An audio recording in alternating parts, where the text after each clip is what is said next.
मैं बाद में करूंगा अशोक जी फिर। सॉरी, कुछ कह रहे हैं आप? आधा घंटा हो गया, मैं बाद में अटेंड कर लूँ, ठीक है? Okay, thank you. तो एक बयान नहीं निकलता कांग्रेस के मुंह से, एक बयान नहीं निकलता, और उनको टाइम सबसे ज्यादा चाहिए डिबेट में। घड़ी देख रहे थे अजय वर्मा बैठ करके। मुझे कोई फर्क नहीं पड़ता अजय वर्मा हो या कोई भी हो, मेरी डिबेट से जो जाना चाहता है जा सकता है, लेकिन बाला साहब ठाकरे की आत्मा के साथ आप क्या छल कर रहे हैं आज? इस घटना की वो खुद जवाबदारी लेके अपने पद से मुक्त हो जाए और नितिन गडकरी के हाथ में दे दे। सर, मैं माफी चाहता हूं, नितिन आपकी पार्टी के अध्यक्ष नितिन गडकरी जी नहीं है। राजनीति जो है नितिन गडकरी के कंधे पर बंदूक रखकर आप चलाना चाहते हैं, वो आपकी मर्जी है सर। और ओवैसी ने आज झूठ क्या बोला? ओवैसी ने झूठ यह बोला कि प्रोवोकेशन हुआ। आपकी और ओवैसी की भाषा आज एक दिख रही है, ये सवाल सामने है। ओवैसी झूठ बोलते हैं और आज शिवसेना ओवैसी की भाषा बोल रही है, शिवसेना यूबीडी ओवैसी की भाषा बोल रही है। दोस्तों नमस्कार, स्वागत है आप सभी का। आप देख रहे हैं एसके डिबेट। परसों देश की राजधानी दिल्ली में जंतर मंतर पर वक्फ बोर्ड संशोधन विधेयक के खिलाफ all India personal law board की तरफ से एक विरोध प्रदर्शन आयोजित किया गया और उस विरोध प्रदर्शन में असदुद्दीन ओवैसी, कांग्रेस के इमरान मसूद, टीएमसी की महबूबा मोहित्रा और समाजवादी पार्टी के धर्मेंद्र यादव जैसे विपक्ष के कई बड़े नेता शामिल हुए।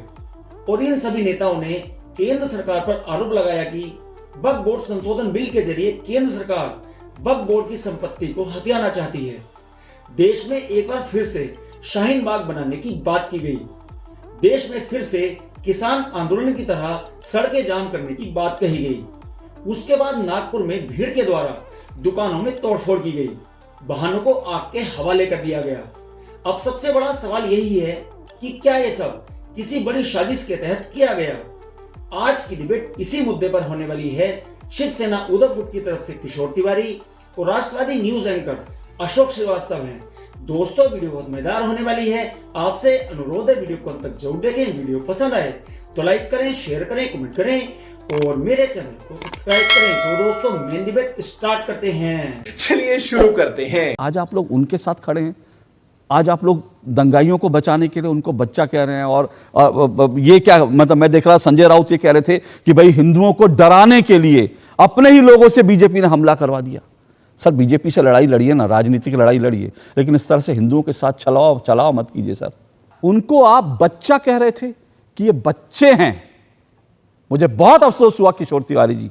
मैं नागपुर से हूं, मैंने बहुत नजदीक से परिस्थिति देखी है और पुलिस ने जितने लोगों को अरेस्ट किया है उसमें 50-56 में से 32 तो वो बच्चे जो है जिनकी उम्र 18 से 24 तक है। बच्चे तो, बच्चे नहीं, मेरी बात सुन लो, मेरे को पूरा। आज दंगाइयों को बच्चे दूसरी बार, मैंने तो पूछा था, मुझे लगा आज शायद सुबह आपने एक टीवी चैनल पे गलती से बोल दिया होगा, लेकिन आज किशोर तिवारी दंगाइयों को बच्चे कह रहे हैं। किशोर तिवारी जी कौन सी शिवसेना है? ये कौन सी शिवसेना है किशोर तिवारी जी? मतलब आप लोग ठीक है, आप लोग आज बीजेपी से नाता आपका टूटा, बीजेपी को कोसिए, बीजेपी से लड़िए, लेकिन बाला साहब ठाकरे की आत्मा के साथ आप क्या छल कर रहे हैं आज? बात तो सही है। जब बाला साहब ठाकरे सुनेंगे कि दंगाइयों को आज शिवसेना उद्धव ठाकरे उनको दंगाइयों को बच्चा कह रही है, लड़कों से गलती हो जाती है, कमाल है जी। मेरी बात तो सुनो, मैं आपको बता रहा हूं कि जो रविंद्र सिंघल है पुलिस कमिश्नर, उन्होंने जो बयान दिया उससे जो बजरंग दल और विश्व हिंदू परिषद के लोगों ने प्रोवोकेशन किया उसकी ये रिएक्शन हुई सडनली, ऐसा वो कहते। वो ये भी कहते कि बाहर के लोग नहीं आए थे, वहां पे गिट्टी पत्थर जो पड़े थे वही है। दूसरी बात वो कहते कि ये पूर्व नियोजित नहीं था, ये स्पॉन्टेनियस था। अब मुझे बताइए, बहुत बढ़िया। मतलब पुलिस का मतलब आप महाराष्ट्र पुलिस का वर्जन मान रहे हैं ना पूरी तरह से? अशोक जी आगे मुझे बोलिए। अशोक जी मैं आगे बोलता हूं।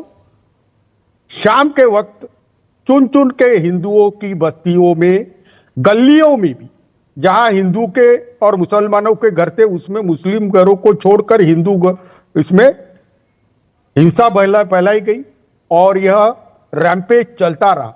ये हंसापुरी में हुआ, ये भावसार गली में हुआ और इससे तो सबसे व्यतीत नितिन गडकरी हुए। अगर नितिन गडकरी सक्रिय नहीं होते तो कितनी देर चलता मुझे मालूम नहीं, लेकिन ये पुलिस की विफलता है, ये इंटेलिजेंट की विफलता है। क्या बोला तूने? नागपुर के अंदर हिंदू समाज सुरक्षित नहीं है।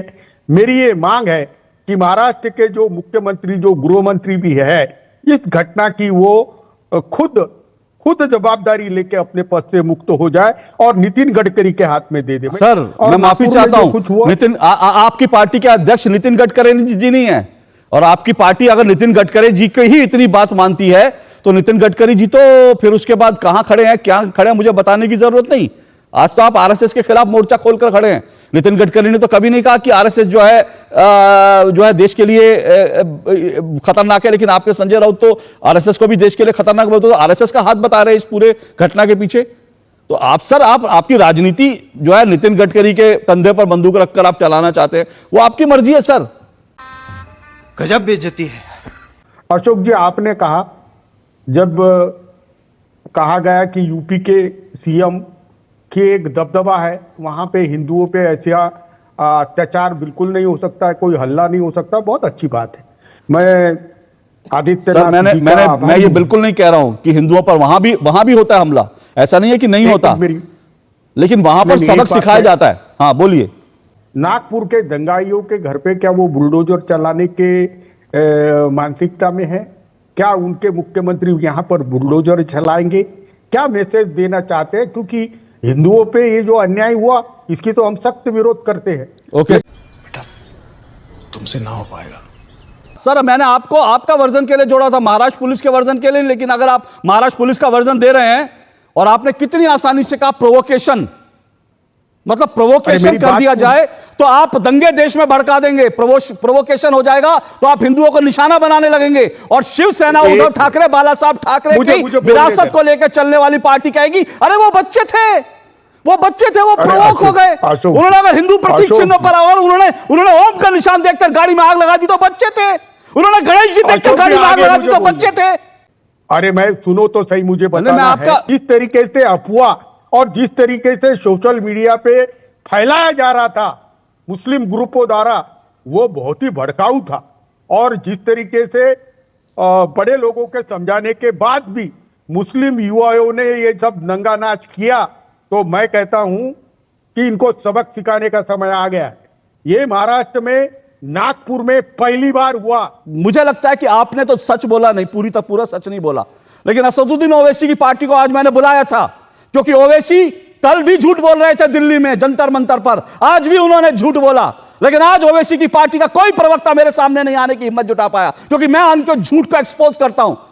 मैंने बताया था कि ओवैसी वक्फ बोर्ड की कितनी करोड़ों की जमीन पर वो कब्जा करके बैठे हैं, और ओवैसी ने आज झूठ क्या बोला? ओवैसी ने झूठ यह बोला कि प्रोवोकेशन हुआ। आपकी और ओवैसी की भाषा आज एक दिख रही है कि प्रोवोकेशन हुआ, विश्व हिंदू परिषद ने प्रोवोकेशन किया, और आपने कितनी सहूलियत से, कितनी सुविधा से आपने कह दिया, कितनी सुविधा से आपने कहा कि प्रोवोकेशन। मैं कह रहा हूं कि अगर कोई प्रोवोकेशन है, अगर आप मुझे प्रोवोक करेंगे तो क्या मुझे इस बात की राइट मिल जाता है कि मैं आपके घर को आग लगा दूं?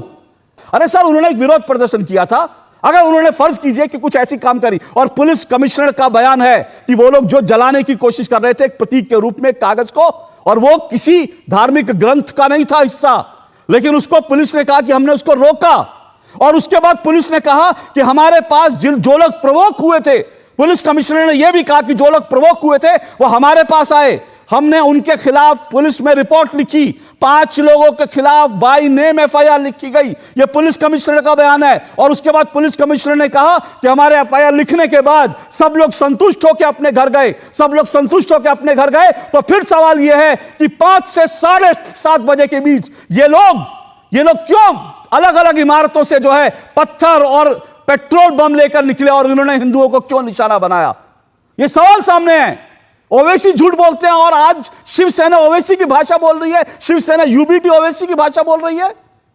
यही नहीं, अभी और सुनिए। देखिए दिक्कत क्या है, हिंदू ना सरकारों के भरोसे बैठता है।